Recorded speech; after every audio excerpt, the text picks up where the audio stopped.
આભાર અમારે ફરી એકવાર આજના સુંદર દિવસને માટે અને આજનું વાતાવરણ સમગ્ર ગુજરાતમાં આપણે જાણીએ છીએ તે પ્રમાણે બહુ જ એમ કહે છે કે અનએક્સપેક્ટેડ વાતાવરણ છે અને જેની અસર વાતાવરણમાં જોઈ શકાય છે.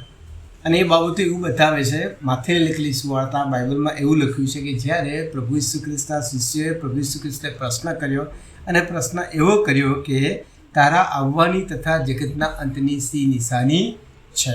પ્રભુ ઈસુ ખ્રિસ્ત જ્યારે પૃથ્વી પર હતા ત્યારે તેના શિષ્યોએ પ્રભુ ઈસુ ખ્રિસ્તને પ્રશ્ન પૂછ્યો અને પ્રશ્ન એ હતો કે તમારા આવવાની અને જગતના અંતની શી નિશાની હશે. ત્યારે પ્રભુ ઈસુ ખ્રિસ્ત તેના શિષ્યોને એવું કહેશે કે લડાઈઓ તથા લડાઈઓની અફવા તમારા સાંભળવામાં આવશે, કેમ કે પ્રજા પ્રજાની વિરુદ્ધ થશે, રાજ્ય રાજ્યની વિરુદ્ધ ઉઠશે, દુકાળો મરકીઓ ઠેકાણે ઠેકાણે થશે, ધરતીકંપ થશે અને આ ઘણી બધી બીનાઓ એમ કહે છે કે જે કુદરતી છે તે થશે જ.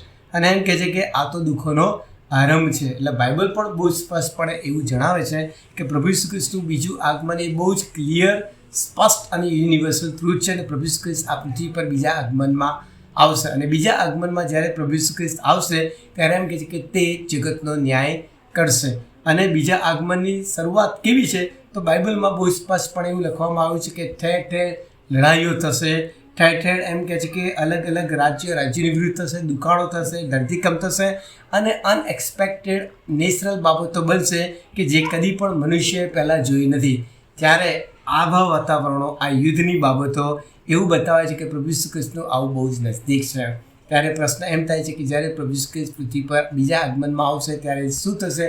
ત્યારે બાઇબલમાં લખવામાં આવ્યું છે કે જ્યારે પ્રભુ ઈસુ ખ્રિસ્ત આવશે ત્યારે જગતનો ન્યાય કરશે અને જગતનો જ્યારે તે ન્યાય કરશે ત્યારે જે કોઈ પ્રભુ ઈસુ ખ્રિસ્ત પર વિશ્વાસ કર્યા હશે, જેઓ પ્રભુ ઈસુ ખ્રિસ્તની પાછળ બાઇબલ પ્રમાણે ચાલ્યા હશે, તેઓને પ્રભુ ઈસુ ખ્રિસ્ત પોતાની સાથે સ્વર્ગમાં લઈ જશે. પણ જેઓ પ્રભુ ઈસુ ખ્રિસ્તને ઓળખ્યા નથી, પ્રભુ ઈસુ ખ્રિસ્ત પર વિશ્વાસ કર્યો નથી, એમ કહે છે બાઇબલ કહે કે તેમનો ન્યાય કરવામાં આવશે અને તેમને નરકની ભઠ્ઠીમાં નાખી દેવામાં આવશે કે જ્યાં તેમનું સદાકાળ રડવું અને દાગ પીસું થશે. પણ પ્રભુનો આભાર માને કે પ્રભુ ઈસુ ખ્રિસ્ત આજે પણ તમને, મન અને જગતને પ્રેમ કરે છે. હજુ પણ પ્રભુ ઈસુ ખ્રિસ્તે આપણને સમય આપ્યો છે, તક આપી છે કે આપણે પ્રભુ ઈસુ ખ્રિસ્તને ઓળખી લઈએ.